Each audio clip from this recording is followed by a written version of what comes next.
आदाब। मेरा नाम फैनाना फरनाम है।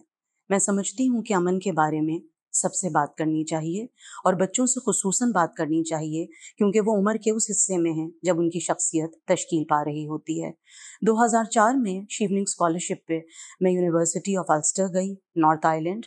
वहाँ जिस कोर्स के सिलसिले में गई वो 7 पार्टिसिपेंट्स के लिए मुरतब किया गया था। उस कोर्स का उन्वान था पीस एंड कॉन्फ्लिक्ट रेजोल्यूशन। उस कोर्स को मैं जब करके वापस आई तो मेरी बहुत ख्वाहिश थी कि मैं अमन और बच्चों के हवाले से कुछ काम करूं। 2015 में मैंने बैनुल अक़वामी लिखारियों की कहानियों का तर्जुमा किया।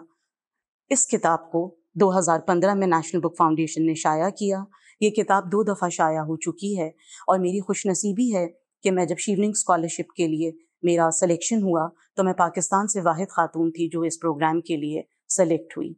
मैं हर आगे आने वाली किस्त में बच्चों के लिए एक कहानी रिकॉर्ड करूंगी और मुझे ऐसा लगता है कि ये कहानियां सुन के यकीनन बच्चों के अंदर ये एहसास जागेगा कि अमन ज़िंदगी के लिए कितना ज़रूरी है। शुक्रिया।